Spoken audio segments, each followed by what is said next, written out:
Welcome back to another episode of the Even Your Dynasty show. It is Tuesday, which means it is time for our weekly minor league update. These will cover the games from August 5th through August 11th. Giants are coming off a tough loss yesterday. Two straight tough losses, really, where um, frankly, just a league average ability for situational hitting and converting runners from third with less than two outs. And the Giants probably are talking about being on a 6-game winning streak right now. Unfortunately, the issues have plagued them all season, and they lost two games that probably should have won. And that's baseball right there. It's been a season of missed opportunities so far. It's unfortunate.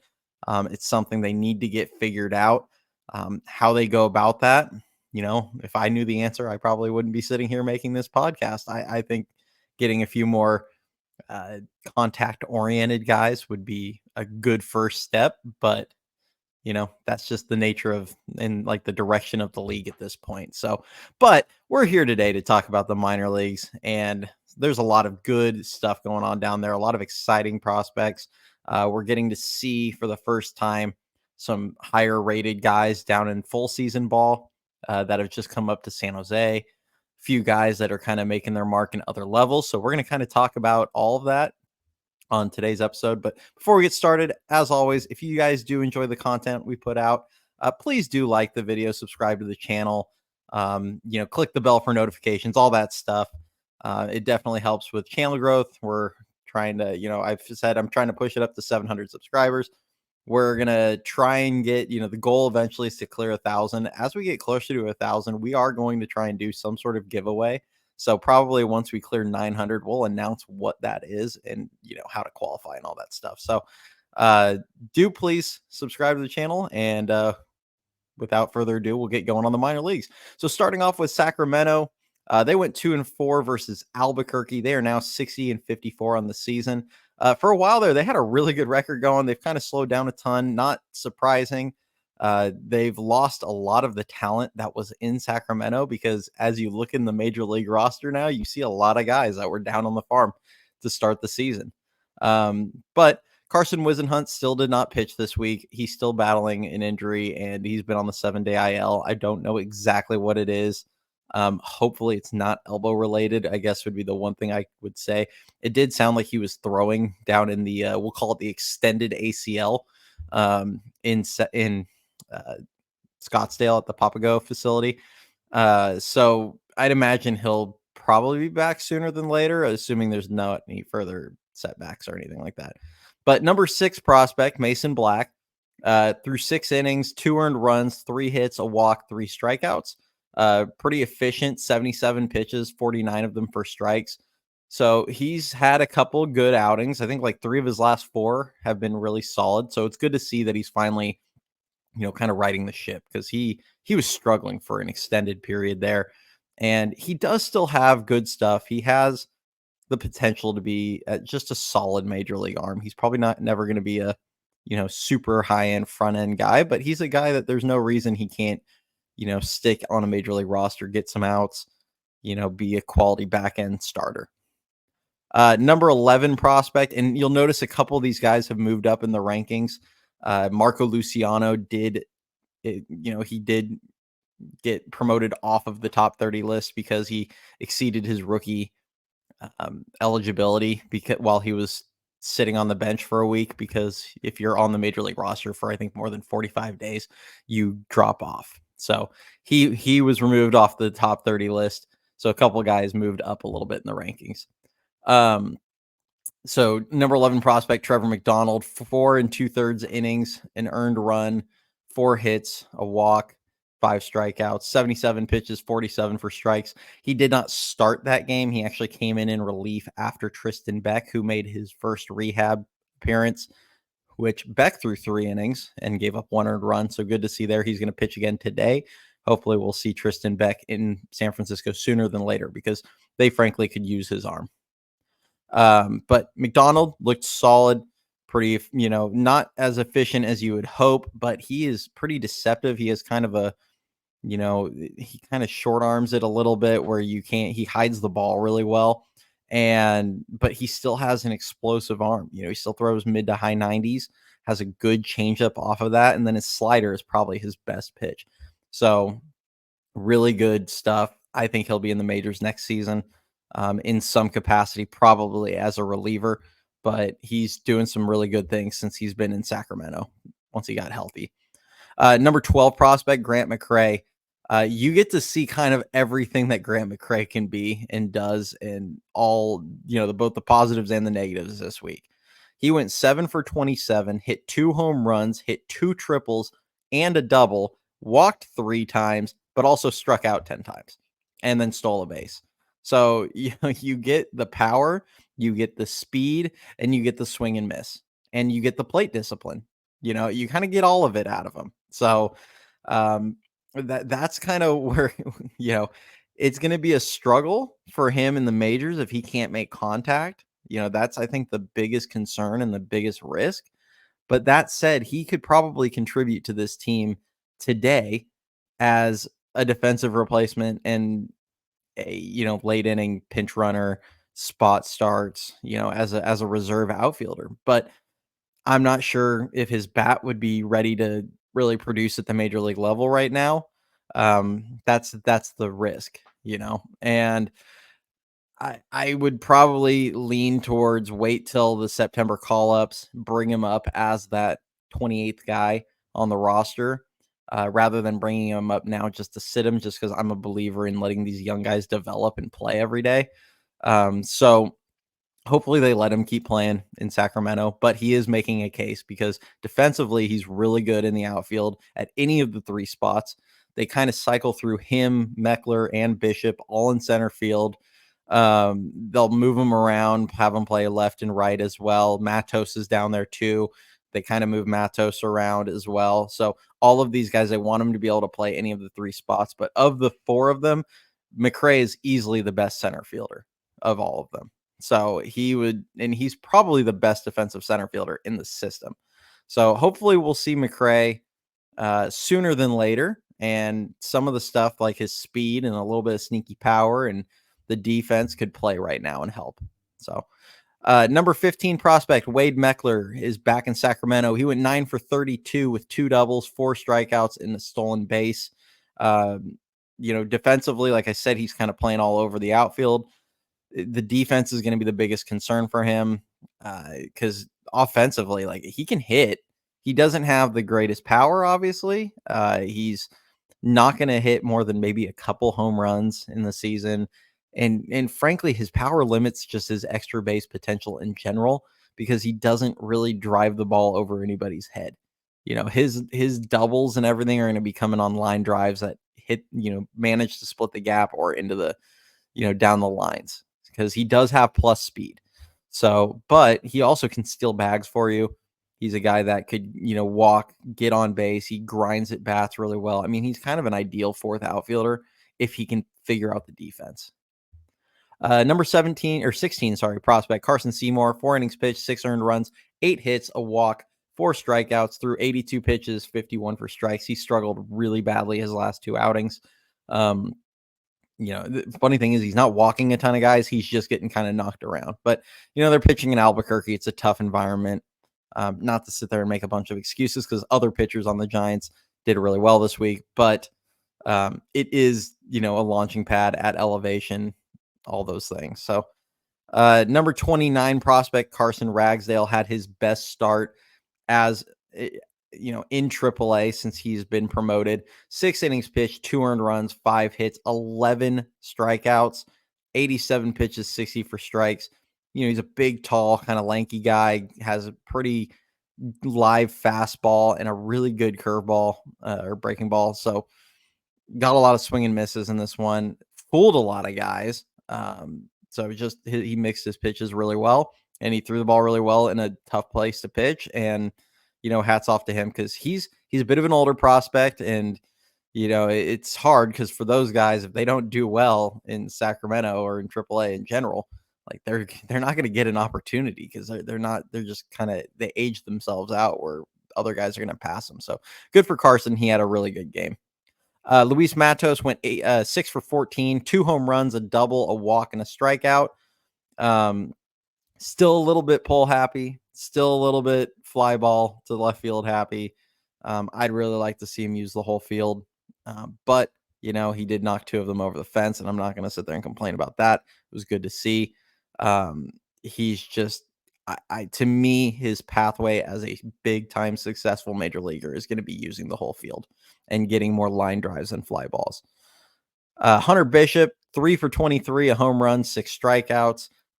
He's been really struggling in AAA the last month or so. He's had a lot of lines just like this one. The power is there. He does hit some balls, and you'll see with the highlight there. The home run he hit to right field. I mean, it landed up on the berm, like it was well out, and he produces some really big time exit velocities. Like the tools are there. Like it's clear why he was a first round pick when you see that. But the bat to ball skills still questionable. His defense is still really solid.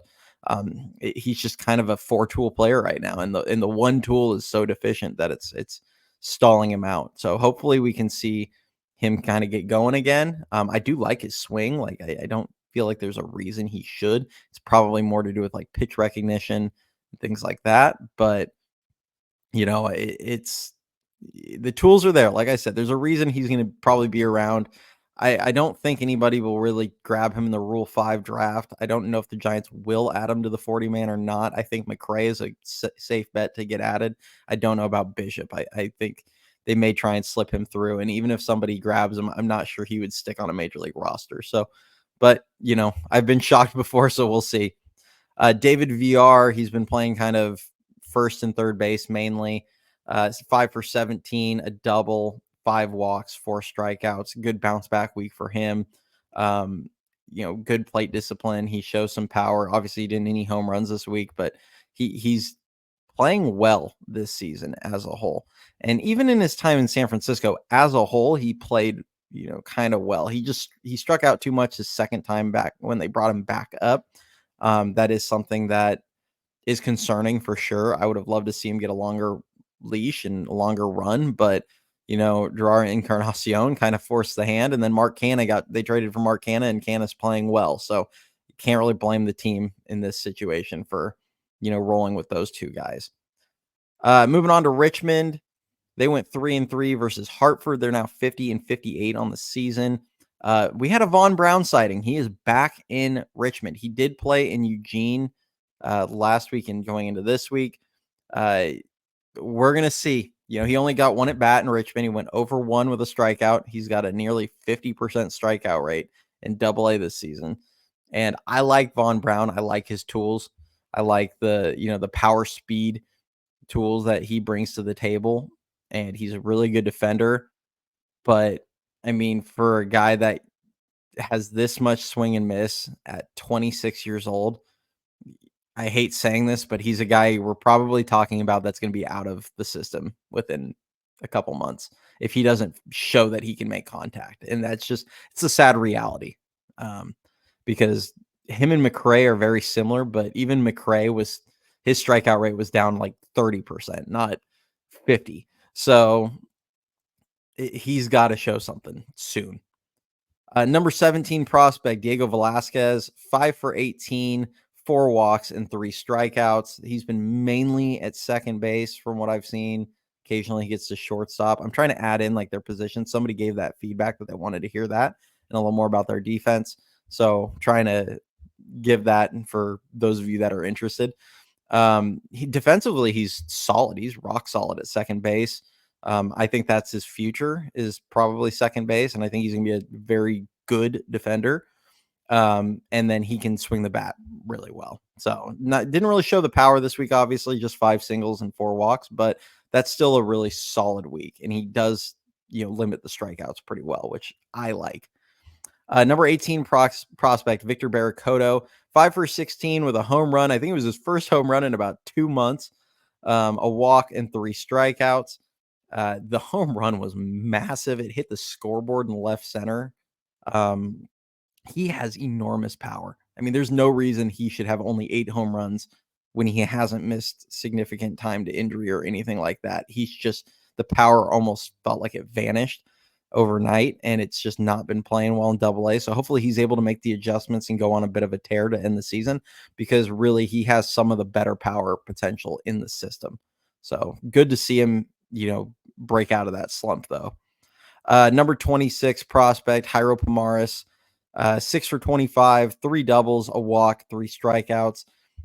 Mainly plays the corner outfield, average to below average defender. He's nothing special out there. His calling card is going to be his power. Did hit a walk-off double that he drove pretty hard to left field, the opposite way for him. And it, I think it landed on the warning track and one hopped the wall. And it ended up being a walk-off. He's got big time power. I mean, that's the reality with him. So hopefully he can force his way up to AAA, because it feels like he's done about everything he should in AA. But there is just a logjam in AAA, as I've mentioned in the past. Will Bednar, he's been struggling big time for about 3 or 4 weeks now. 3 2/3 innings, and this was over 2 games. 4 earned runs, 3 hits, 5 walks, and 3 strikeouts. His command has just been all over the map. The stuff is there. He has major league caliber stuff, but the command is just all over the place right now. So that's going to be something he's going to have to tighten up if he's going to ever make it to the majors. I think it's pretty well established at this point that his pathway to the majors is going to be in the bullpen, which it's a bummer, because he was, you're talking about a guy that was a first round pick. He was picked, number 14 overall.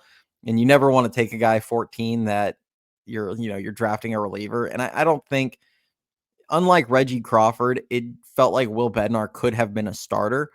Injuries kind of sapped him out of that. So hopefully he can at least get healthy and or stay healthy, because now he's healthy. Hopefully he can stay healthy and still, get something out of his career. He has closer stuff, just like his brother. So maybe he's a back end of the bullpen piece down the road. And then Jack Choate started 2 games, 7 1/3 innings, 7 earned runs, 9 hits, 5 walks, 10 strikeouts. He dominated high A ball, and he is now kind of making his AA debut this week. Struggled a bit. We'll see as he settles in. He's got pretty good stuff and pretty deceptive delivery. So we'll see how he does kind of going forward. Moving on to Eugene, they went 2-4 versus Vancouver. They're now 51 and 56 on the season. Number 2 prospect Bryce Eldridge, soon to be number 1 prospect. I don't see any chance that he's not the number 1 prospect in the system by this summer when MLB does its, or sorry, this offseason when MLB does its reshuffle on the prospect rankings. I think he's going to be their number 1. And quite frankly, I think he's going to jump into the top 40 range. I think he's like in the mid 50s right now. I think Bryce Eldridge is going to be a top 40 or so prospect going into next season. And if he keeps on the trend that he's on, he's going to be a top 15 prospect in baseball before he makes it to the majors. But number 2 prospect, Bryce Eldridge, 8 for 17, triple, 3 doubles, 8 walks, and 4 strikeouts. He has gone to high A, and he has improved in essentially every capacity. I believe his strikeout rate might be pretty similar to what it was in high A, right in that 26% range. His walk rate, he's walked way more than he did in A ball and in less games. Like he's eclipsed the total walks by quite a bit in less games than he played in A ball. The power is showing finally. I mean, he hit 4 more extra base hits last week. I don't know what his actual total is, but that was the big thing as to why he stayed in A ball going from last season to this season, even though he hit 295 in San Jose in 2023 in his 25 games there. He didn't really show the power. Well, that's not been an issue in high A, which is a harder environment to hit in, mind you. It's a more pitcher friendly league, and he's still showing the power. I mean, the triple he hit this week, he just missed it. It was clear, but it was still an easy 105 mile an hour, exit velocity on that ball. I mean, it's impressive what he can do, and he's locked in at the plate right now.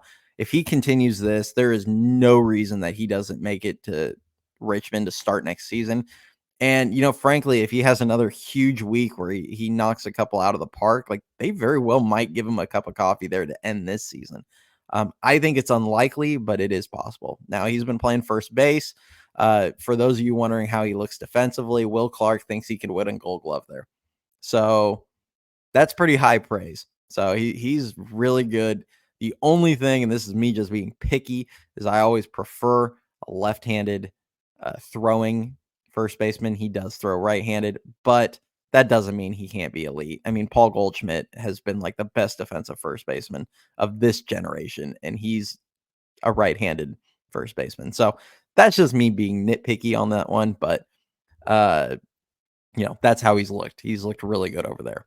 Number 9 prospect, Joe Whitman, started 2 games, went 9 2/3 combined innings, 4 earned runs, 9 hits, 2 walks, 8 strikeouts, 71 pitches, 50 for strikes in the first outing, 82 and 51 for strikes. The second outing, he's looked really solid. Both starts this week, he looked just solid overall. Not as efficient the second outing as you would like. The second outing is the one that he went 4 2/3, but he only gave up the 1 earned run and pitched around kind of some spotty command. So it was still an overall really solid outing. It was good to see him bounce back because he did have a couple straight outings where he struggled quite a bit. Number 20 prospect, Trent Harris. He's the one that actually got added to the top prospects list when Marco Luciano graduated off. He pitched in 2 outings, 4 2/3 innings, 4 earned runs, 5 hits, 2 walks, 8 strikeouts.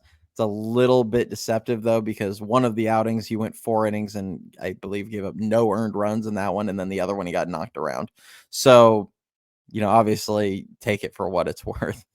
Number 24 prospect, O'Neal Perez, 3 for 14, a double, 3 walks, and 3 strikeouts. They do kind of limit how much he plays each week, which is kind of frustrating. He'll only end up starting 3, maybe 4 games a week. And I get it. They're trying to load manage the catcher position, but he needs the at bats. I'd like to see them at least get him in as a DH or something occasionally. But he's looked solid. I mean, he looks improved as a receiver back there compared to last season. Still has some stuff he needs to work on. He's still not the greatest ball blocker. Doesn't have like the greatest arm, but I know Blake Snell really liked him when Snell threw to him a few times earlier in the year during rehab appearances and simulated games and things like that. So, hopefully he's a future backup, really is probably the best case. Number 25 prospect, Cole Foster, 3 for 17, a walk, 7 strikeouts. Nothing really impressive there. He's fine defensively at shortstop, but the bat is just not played at all at high A yet. So we'll see what happens. Number 27 prospect, Jonah Cox, 6 for 21, a home run, which was a big boy shot, a double, 5 walks, 6 strikeouts, and a stolen base, which I think his stolen base total is now up to 55 on the season, which is just insane. And defensively, really, really good in center field. Him and Quinn McDaniel kind of trade off. They use McDaniel kind of both up the middle as a second baseman and as a center fielder. But Jonah Cox is definitely, the more natural of the two and plays a really good center fielder. Between him and McCray, one of those might be the best defensive center fielder in the system. Obviously, Jung-Hoo Lee looks really, really good at center field. I think he's probably more polished, obviously, than any of them defensively, but I would say these guys probably have a little bit more upside, just kind of due to the speed, the range, their arms, everything. I feel like overall skill set, they have probably a little bit more upside, but Lee is definitely a more polished, better defender right now. Quinn McDaniel, 4 for 29, a triple, 2 doubles, a walk, 14 strikeouts. That 14 strikeouts, that is why he is still in high A. Tools are all there. Just needs to cut down the swing and miss. But defensively, really solid player. Charlie Saccounty, 6 for 24, a home run, 2 doubles, 3 walks, 8 strikeouts. I believe we've kind of seen him playing a little bit a little bit of short and third base. They're kind of balancing all these different guys that can play short, second, third, all these different positions. So they do kind of move people around because, they like versatility in the modern game. I personally am a big believer in get a guy really, really good at one position. And then maybe you think about like playing him occasionally at other spots, but that's just not how guys are developed anymore. They throw them all over the diamond and try and develop him at all. And then you get guys like Casey Schmidt, who should be an elite defender, but he kind of makes some careless mistakes at different positions. And some of that might be attributed to the fact that they don't let him just get elite at one. That said, Casey has done pretty well at second base, so hats off to him defensively. I know he's got struggles with the bat. I think it's Sabin Ceballos, the guy they got in the trade with the Braves for Jorge Soler. 7 for 19, 2 walks and 3 strikeouts. Had another really solid week. He's been really good since they traded for him. So might have gotten a little diamond in the rough there. The San Jose Giants, the Little Giants, they went 2-4 versus Inland Empire. That's the Angels affiliate. 61-46 on the season. Had a few people making their debuts up here this week, or they've started playing up here in the last 2 weeks. Walker Martin's up there. James Tibbs is up there. Ryan Reckley is now up there, so we're going to get into a lot of those. Now, number 4 prospect, Walker Martin, struggled tremendously. He went 1 for 19 with 2 walks and 12 strikeouts. We did see him strike out a lot in the ACL, especially early on, and that trend has continued. So we'll see. Hopefully he can settle it down. Definitely looks a bit overmatched currently. I think they're clearly going to have some stuff they're going to want to work on with him as far as, making contact.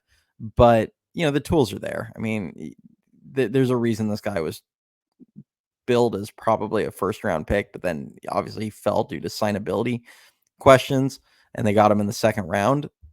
So, the tools are there. Doesn't mean he's going to pan out. We'll see.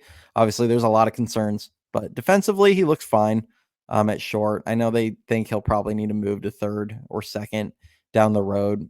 His range doesn't look the greatest just from the limited action I've gotten to see, but he still looks fine. He doesn't look like, it's not Luciano out there kicking balls left and right.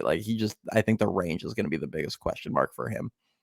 Number 28 prospect Josh Bostic pitched in 2 games, 11 innings combined, 3 earned runs, 8 hits, no walks, and 14 strikeouts, including, I believe, 10 of them in the first game, which you'll see the highlights for. He has some pretty good stuff, especially the fastball and the breaking ball. Got a ton of people, chasing that spiked breaking ball in that game. Felt like the catcher, big hats off to the catcher in San Jose, who was blocking everything and just kept throwing guys out at first after the swing and misses. So, but he had a really good outing, good stuff from him. Hopefully he kind of keeps the trend up, because he's been a bit up and down this season, as a lot of guys are, especially arms down in the lower levels, who, a lot of these guys have explosive stuff, but they struggle with command, and he's no different. James Tibbs III made his debut in San Jose this week. 5 for 18, a double, and 8 strikeouts. Strikeouts were a little high, obviously. It's his first week. He's not a guy that has a reputation as, a ton of strikeouts. So I'm going to, give that some time. I'm not going to overreact to 1 week, but he didn't look overmatched. He kind of, the power obviously hasn't really shown, but he did hit a few balls really hard. Especially the double he raked down the right field line. Defensively, made a couple nice plays in right field, tracking balls over his head. Probably still going to be left fielder down the road, maybe a league average left fielder, which I'm fine with if he can hit, which is the main thing for him. If he can hit, the defense is just going to be kind of a, please be a league average defender and you're good. That's why the Michael Conforto, comparisons are out there. I like the comparison, and I know a lot of people don't like it, because a lot of people kind of just look at Conforto for what he is in the Giant, on the Giants. But if you remember what Conforto was as a New York Met, he was really, really good. So I wouldn't hate it if that's kind of what Tibbs became. That's a really good player. That's an all-star. So Robert Hipwell playing third base, 3 for 15, a double, 7 walks, and 5 strikeouts. I mean, that's not a terrible line. When you consider the 7 walks, that's the thing where it's like you're going to go through slumps sometimes where you're not swinging the bat well, but if you're still getting on base, you're still helping the team. So at third base, he's also looked really solid. I know there's some people that feel like he might be the sneaky third baseman of the future. Has some nice power, plays a decent third base. and the hit tool looks pretty solid, but really early. I'm not going to go that far. It's a bit premature, but they definitely have a lot of guys that in the system that, you know, that have the potential over there. I mean, they don't really have anyone in the immediate, especially with Schmidt struggling. And VR looks like he may be gone after a year, possibly next year because he's on his last option. That's why I think it's going to be very high likelihood that they try and extend Matt Chapman, but they do have some guys, especially in the lower levels, that have some potential over at third base. Ryan Reckley struggled a bit, 2 for 17, 2 doubles, 2 walks, 6 strikeouts. Some of his at bats, the quality of the at bat looks solid. He does have some pretty good plate discipline. He's just, a little bit overmatched, I think, stuff wise, but takes him some time to settle down. It was nice to see him have a really good year in the ACL. Hopefully he can continue that in San Jose the rest of the way. He'll get going at some point. But we'll see what happens there. Defensively, he's really solid though, from what I've seen. At second base in particular. I think he's not a shortstop. I do feel like he's a second baseman. But he looks solid over at second.